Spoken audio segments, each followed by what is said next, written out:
सभी भक्तजनों को मेरा निमन प्रणाम। राम राम, जय श्री कृष्णा। पूनम सिहाग की दुनिया में आप सभी का बहुत बहुत स्वागत है।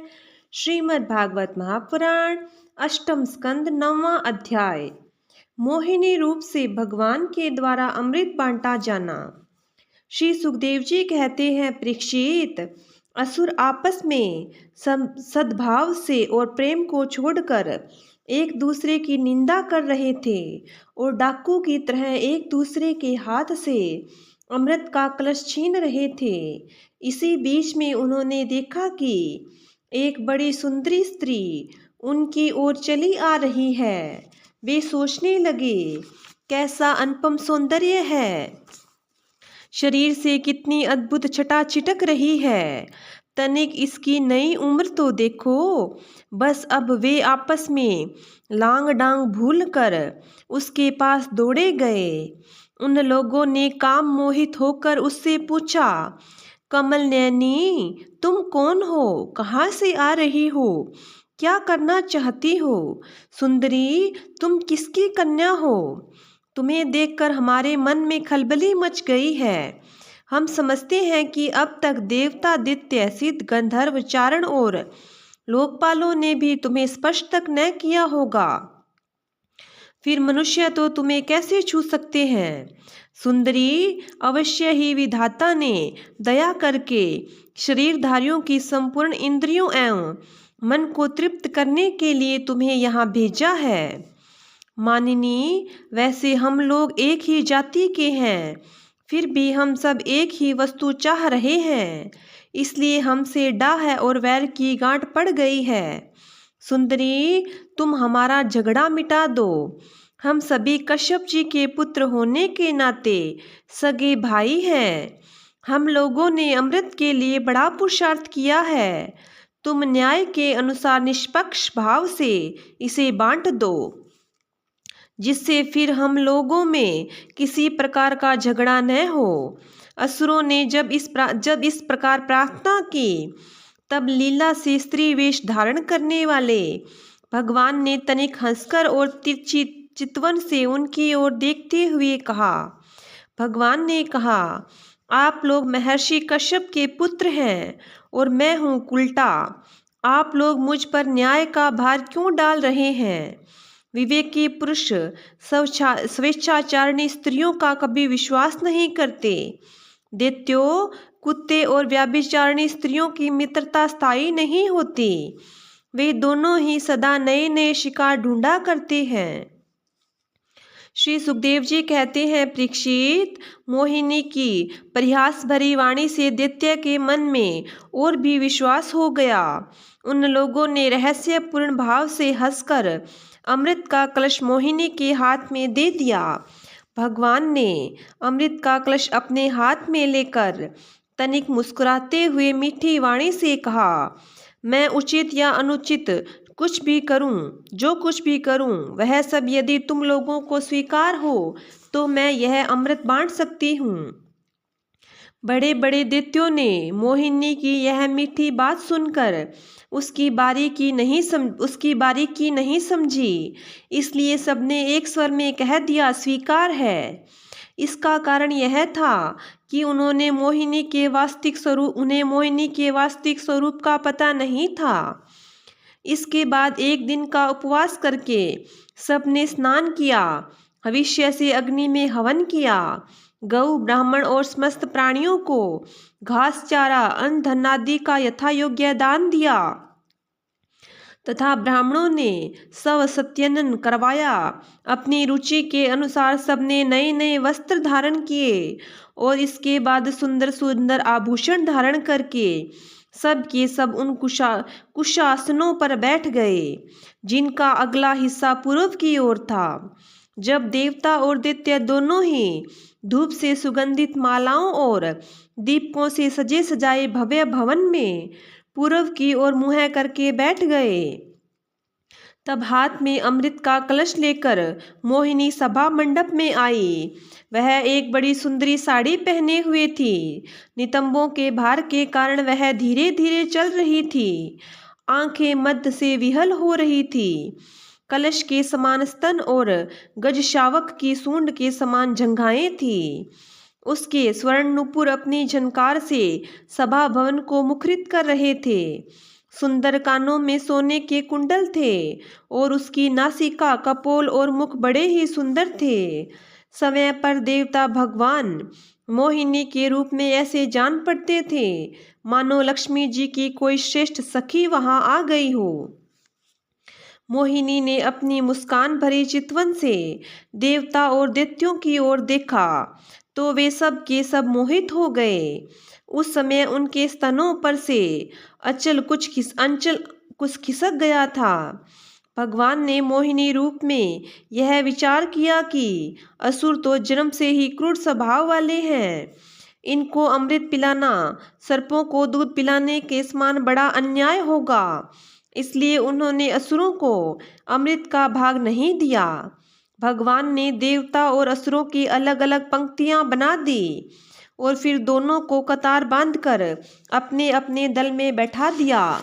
इसके बाद अमृत का कलश हाथ में लेकर भगवान दैत्यों के पास चले गए।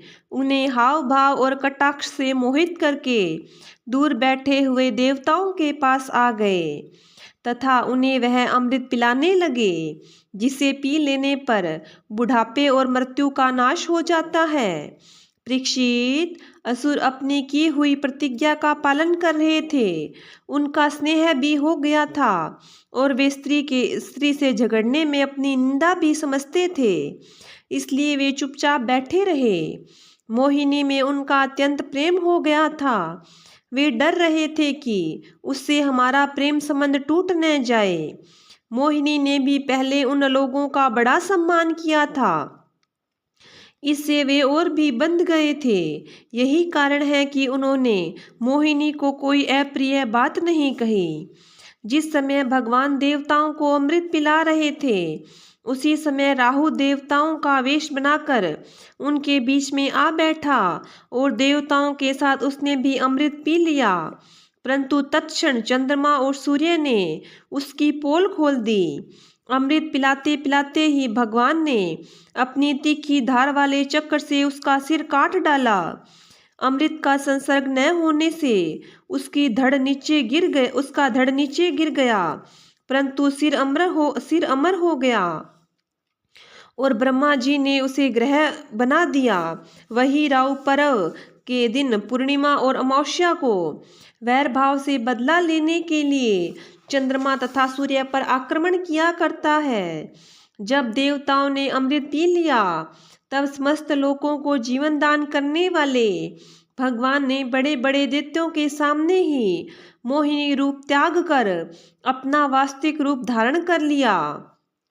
परीक्षित, देखो, देवता और दैत्य दोनों ही एक ही समय एक स्थान पर एक प्रयोजन तथा एक ही वस्तु के लिए एक विचार से एक ही कर्म किया था, परंतु फल में बड़ा भेद हो गया।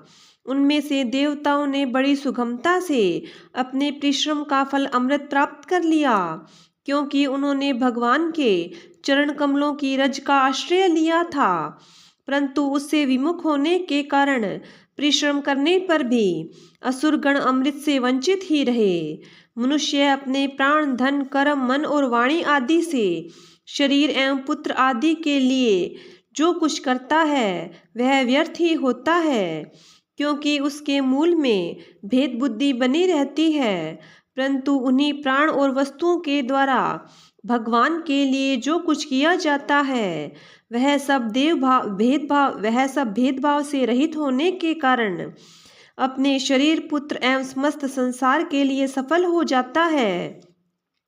जैसे वृक्ष की जड़ में पानी देने से उसका तना, टहनियाँ और पत्ते सब के सब सींच जाते हैं, वैसे ही भगवान के लिए कर्म करने से वे सबके लिए हो जाते हैं।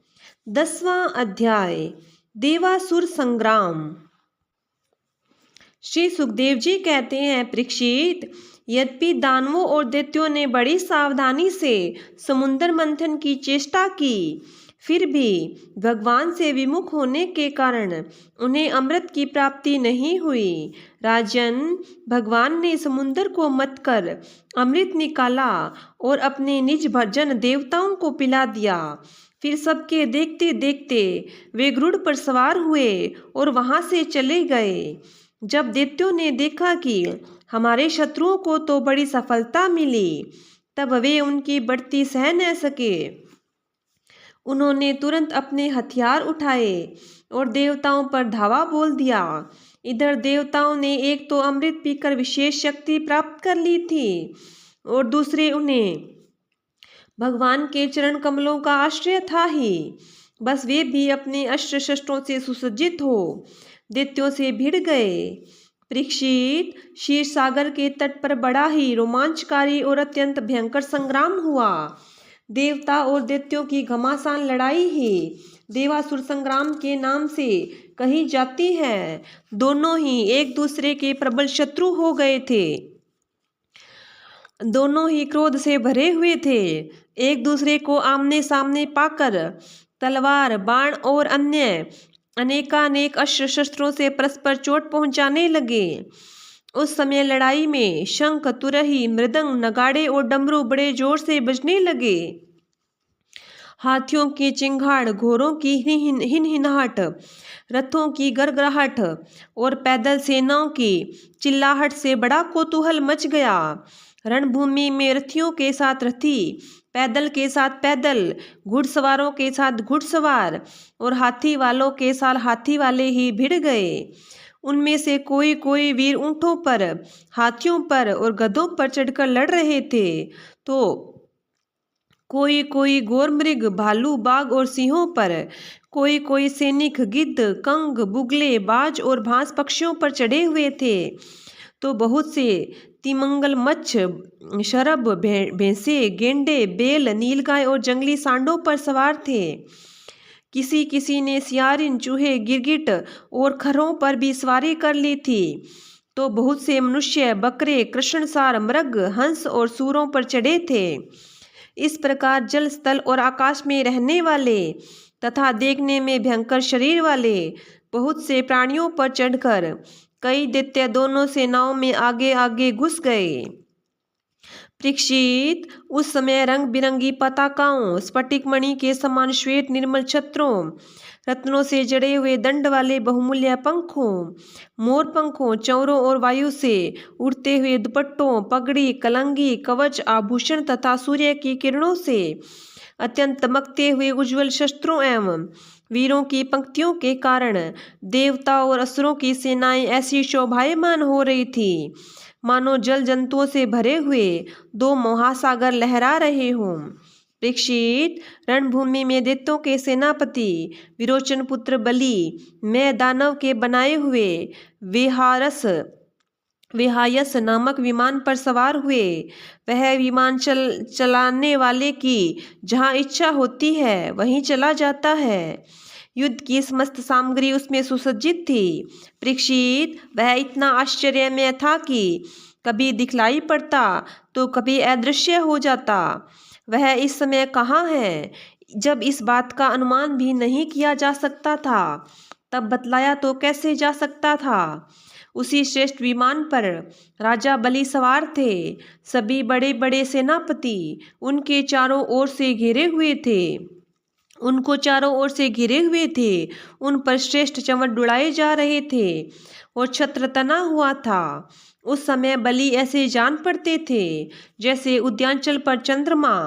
उनके चारों ओर अपने अपने विमानों पर सेना की छोटी छोटी टुकड़ियों के स्वामी नमुची, शंबर, बाण, विप्रचिति, अयोमुख, द्विमूर्धा, कालनाभ, प्रहेति, हेति, इलवल, शकुनी, भूत संताप, व्रजदृष्ट, विरोचन, हैग्रीव, शंकुशिरा, कपिल, मेघदुंदुभि, तारक, चक्राक्ष, शुंभ, निशुंभ, जंभ, उत्कल, अरिष्ट, अरिष्टनेमि, त्रिपुराधिपति, मैं, पोलोम, कालेय और निवात कवच आदि स्थित थे।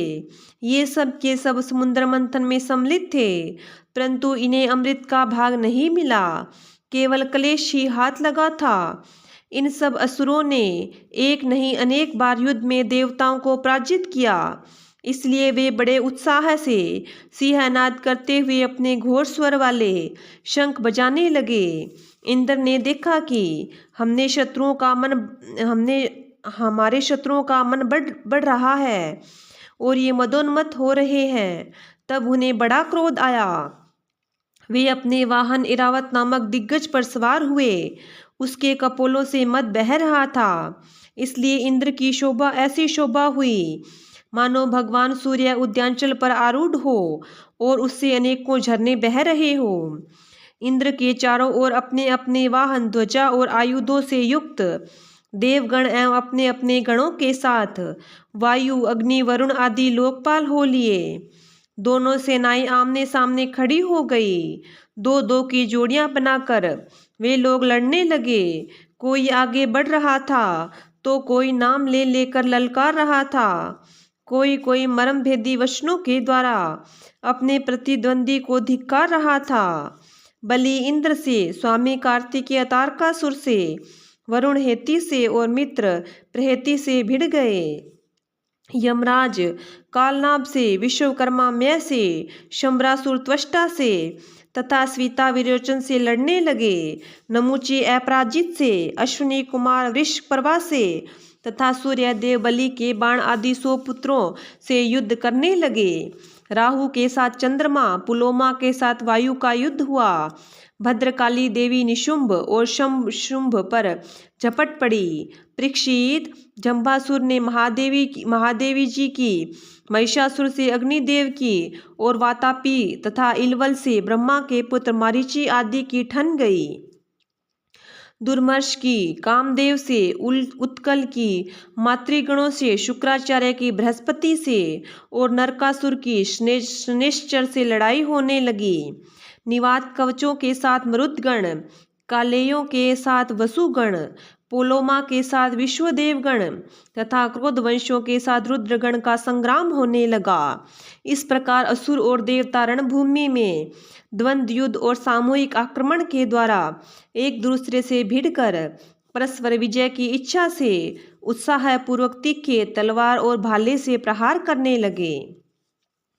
वे तरह तरह से युद्ध कर रहे थे। भुशुंडी, चक्र, गदा, रिष्टि, पटिष्ठ, शक्ति, उल्मुक, प्रास, फरसा, तलवार, भाले, मुदगर, परिद और भिंदीपाल से एक दूसरे का सिर काटने लगे। उस समय अपने सवारों के साथ हाथी, घोड़े, रथ आदि अनेकों प्रकार के वाहन और पैदल सेना छिन्न भिन्न होने लगी।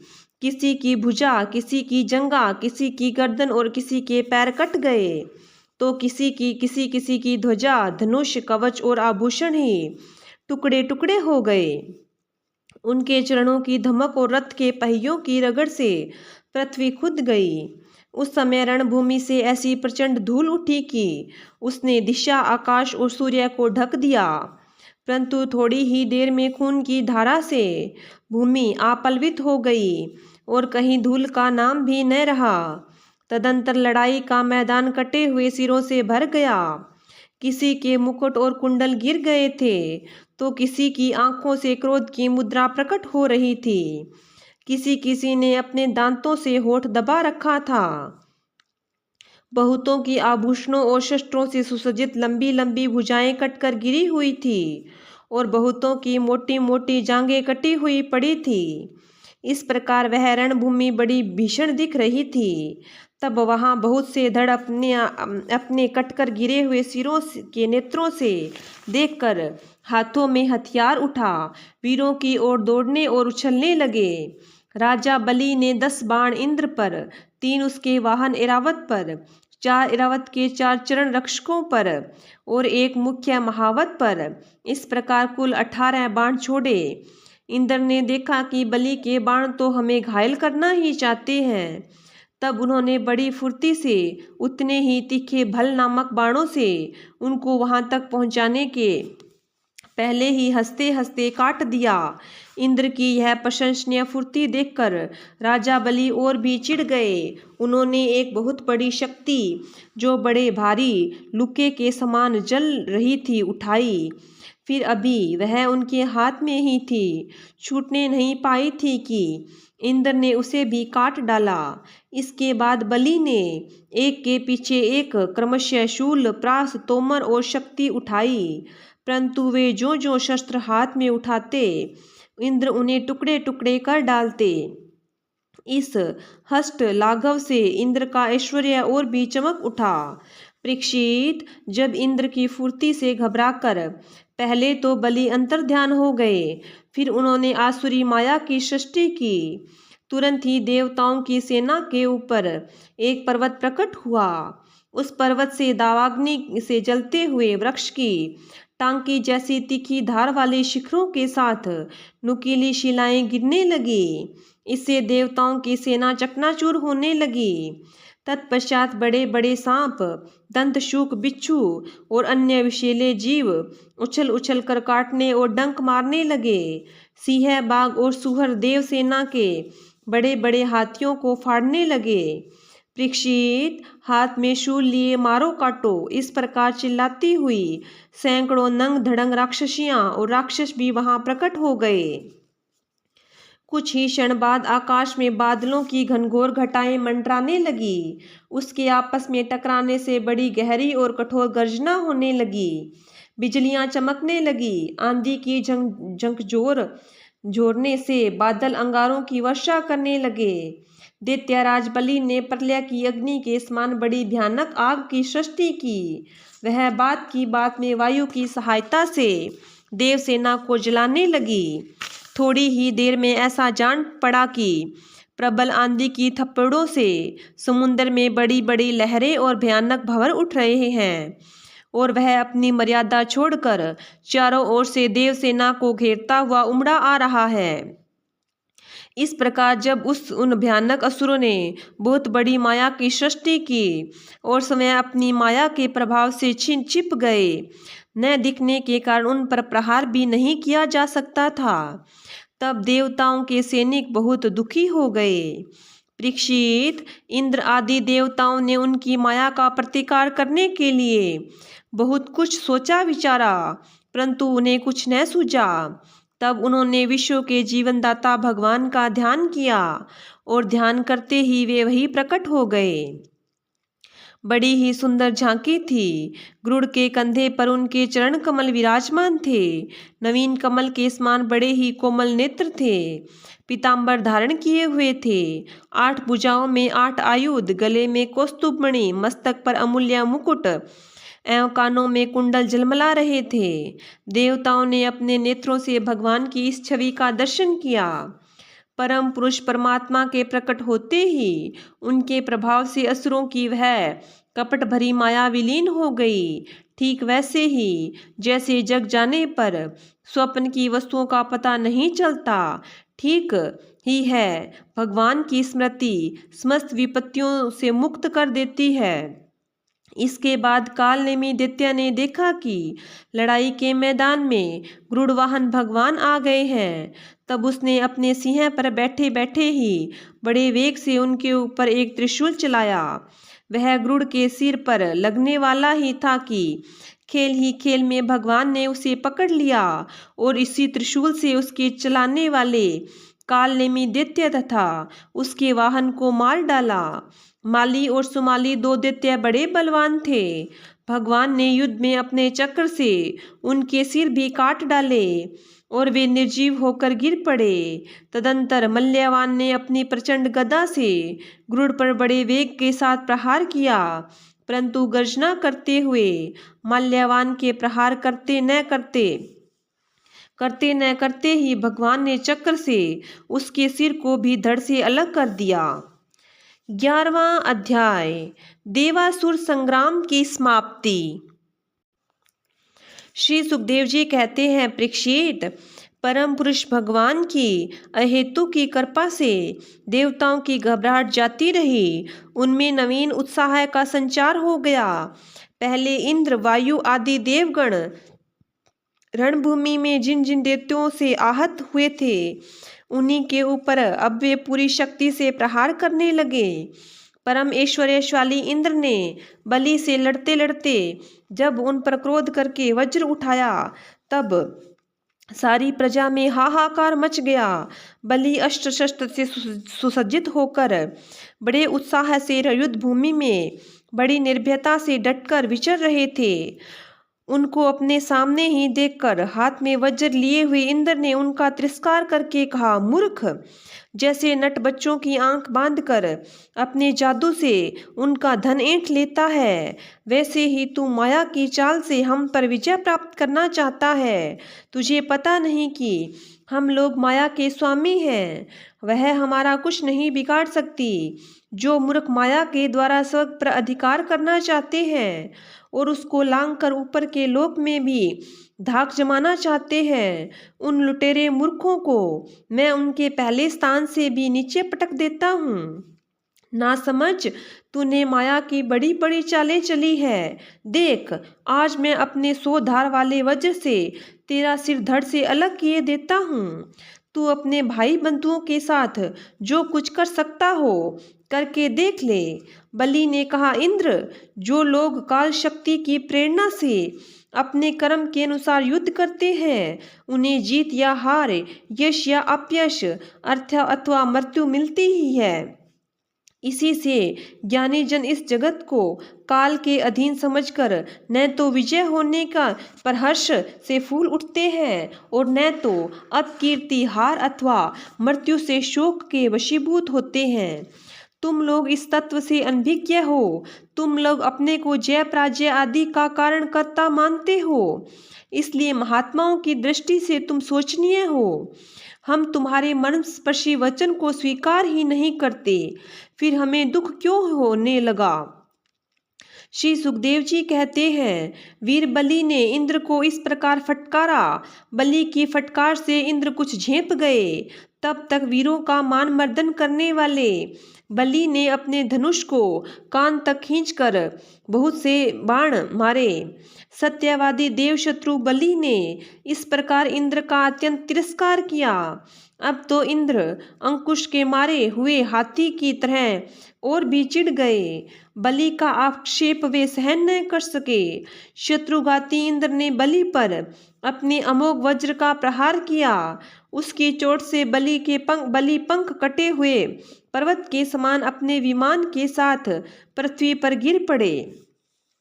बलि का एक बड़ा हितैषी और घनिष्ठ मित्र जंबासुर था। अपने मित्र के गिर जाने पर भी उसको मारने का बदला लेने के लिए वह इंद्र के सामने आ खड़ा हुआ। सिंह पर चढ़कर वह इंद्र के पास पहुंच गया और बड़े वेग से अपनी गदा उठाकर उसके जत्रुस्थान हंसले पर प्रहार किया। साथ ही उस महाबली ने ऐरावत पर भी एक गदा जमाई। गदा की चोट से ऐरावत को बड़ी पीड़ा हुई। उसने व्याकुलता से घुटने टेक दिए और फिर मूर्छित हो गया।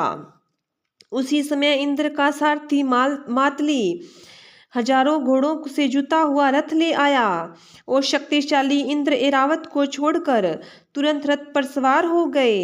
दानव श्रेष्ठ जंब ने रणभूमि में मातली के इस काम की बड़ी प्रशंसा की और मुस्कुराकर चमकता हुआ त्रिशूल उसके ऊपर चलाया। मातली ने धैर्य के साथ इस ऐसे पीड़ा को सह लिया। तब इंद्र ने क्रोधित होकर अपने वज्र से जंब का सिर काट दिया। देवऋषि नारद ने जंबासुर की मृत्यु का समाचार जानकर उसके भाई बंधु नमुची, बल और पाक झटपट रणभूमि में आ पहुंचे। अपने कठोर और मर्मस्पर्शी वाणी से उन्होंने इंद्र को बहुत कुछ बुरा भला कहा और जैसे बादल पहाड़ पर मूसलाधार पानी बरसाते हैं वैसे ही उनके ऊपर बाणों की झड़ी लगा दी। बल ने बड़े हस्तलाघव से एक साथ ही 1000 बाण चलाकर इंद्र के 1000 घोड़ों को घायल कर दिया। पाक ने 100 बाणों से मातली को और 100 बाणों से रथ के एक एक अंग को छेद डाला। युद्ध भूमि में यह बड़ी अद्भुत घटना हुई कि एक ही बार में इतने बाण उसने चढ़ाए और चलाए। नमुची ने बड़े बड़े 15 बाणों से, जिनमें सोने के पंख लगे हुए थे, इंद्र को मारा और युद्ध भूमि में वह जल से भरे बादल के समान गरजने लगा। जैसे वर्षा काल के बादल सूर्य को ढक लेते हैं, वैसे ही असुरों ने बाणों की वर्षा से इंद्र और उसके रथ तथा सारथी को भी चारों ओर से ढक लिया। इंद्र को न देखकर देवता और उनके अनुचर अत्यंत विहल होकर चिल्लाने रोने लगे। एक तो शत्रुओं ने उन्हें हरा दिया था और दूसरे अब उनका कोई सेनापति भी न रह गया था। उस समय देवताओं की ठीक वैसी ही अवस्था हो रही थी जैसे बीच समुद्र में नाव टूट जाने पर व्यापारियों की होती है। परंतु थोड़ी ही देर में शत्रुओं के बनाए हुए बाणों के पिंजड़े से घोड़े, रथ, ध्वजा और सारथी के साथ इंद्र निकल आए। जैसे प्रातःकाल सूर्य अपनी किरणों की दिशा आकाश और पृथ्वी को चमका देते हैं, वैसे ही इंद्र के तेज से सब के सब जगमगा उठे। वज्रधारी इंद्र ने देखा कि शत्रुओं ने रणभूमि में हमारी सेना को रौंद डाला है। तब उन्होंने बड़े क्रोध से शत्रु को मार डालने के लिए वज्र से आक्रमण किया। परीक्षित, उस 8 धार वाले पैने वज्र से उन दैत्यों के भाई बंधुओं को भी भयभीत करते हुए उन्होंने बल और पाक के सिर काट डाले। परीक्षित, अपने भाइयों को मरा हुआ देख नमुची को बड़ा शोक हुआ। वह क्रोध के कारण आपे से बाहर होकर इंद्र को मार डालने के लिए जी जान से प्रयास करने लगा। इंद्र, अब तुम बच नहीं सकते। इस प्रकार ललकारते हुए एक त्रिशूल उठाकर वह इंद्र पर टूट पड़ा। वह त्रिशूल फौलाद का बना हुआ था, सोने के आभूषणों से विभूषित था और उसमें घंटे लगे हुए थे। नमुची ने क्रोध के मारे सिंह के समान गरज कर इंद्र पर वह त्रिशूल चढ़ा दिया। परीक्षित, इंद्र ने देखा कि त्रिशूल बड़े वेग से मेरी ओर आ रहा है। उन्होंने अपने बाणों से आकाश में ही उसके हजारों टुकड़े कर दिए और इसके बाद देवराज इंद्र ने बड़े क्रोध से उसका सिर काट लेने के लिए उसकी गर्दन पर वज्र मारा। यद्यपि इंद्र ने बड़े वेग से वह वज्र चलाया था, परंतु उस यशस्वी वज्र से उसके चमड़े पर खरोंच तक नहीं आई। यह बड़ी आश्चर्यजनक घटना हुई कि जिस वज्र से महाबली वृत्रासुर का शरीर टुकड़े टुकड़े कर डाला था, नमुची के गले की त्वचा ने उसका तिरस्कार कर दिया। जब वज्र नमुची का कुछ न बिगाड़ सका, तब इंद्र उससे डर गए। वे सोचने लगे कि दैवयोग से संसार भर को संशय में डालने वाली यह कैसी घटना हो गई। पहले युग में जब ये पर्वत पंखों से उड़ते थे और घूमते फिरते भार के कारण पृथ्वी पर गिर पड़ते थे, तब प्रजा का विनाश होते देखकर इसी वज्र से मैंने उन पहाड़ों के पंखें काट डाली थी। त्वष्टा की तपस्या का सार ही वृत्रासुर के रूप में प्रकट हुआ था। उसे भी मैंने इसी वज्र के द्वारा काट डाला था। और भी अनेकों दैत्य जो बहुत बलवान थे और किसी अस्त्र शस्त्र से जिनके चमड़े को भी चोट नहीं पहुंचाई जा सकती थी, इसी वज्र से मैंने मृत्यु के घाट उतार दिया। वही मेरा वज्र मेरे प्रहार करने पर भी इस तुच्छ असुर को न मार सका। अतः अब मैं इसे अंगीकार नहीं कर सकता। यह ब्रह्म तेज से बना हुआ है तो क्या हुआ, अब तो निकम्मा हो चुका है। इस प्रकार इंद्र विषाद करने लगे। उसी समय यह आकाशवाणी हुई, यह दानव न तो सूखी वस्तु से मर सकता है और न गीली से। इसे मैं वर दे चुका हूँ कि सूखी या गीली वस्तु से तुम्हारी मृत्यु नहीं होगी। इसलिए इंद्र, इस शत्रु को मारने के लिए अब तुम कोई दूसरा उपाय सोचो। उस आकाशवाणी को सुनकर देवराज इंद्र बड़ी एकाग्रता से विचार करने लगे। सोचते सोचते उन्हें सूझ गया कि समुद्र का फेन तो सूखा भी नहीं है और गीला भी नहीं, इसलिए न उसे सूखा कह सकते हैं और न गीला। अतः इंद्र ने उस न सूखे और न गीले समुद्र फेन से नमुची का सिर काट डाला। उस समय बड़े बड़े ऋषि मुनि भगवान इंद्र पर पुष्पों की वर्षा और उनकी स्तुति करने लगे। गंधर्व शिरोमणि विश्वावसु और परावसु गान करने लगे। देवताओं की दुंदुबियां बजने लगी। नर्तकियां आनंद से नाचने लगी। इसी प्रकार वायु, अग्नि, वरुण आदि दूसरे देवताओं ने भी अपने अस्त्र शस्त्रों से विपक्षियों को वैसे ही मार गिराया जैसे सिंह हिरणियों को मार डालते हैं। परीक्षित, इधर ब्रह्मा जी ने देखा कि दानों का तो सर्वथा नाश हुआ जा रहा है। तब उन्होंने देव ऋषि नारद को देवताओं के पास भेजा और नारद जी ने वहां जाकर देवताओं को लड़ने से रोक दिया।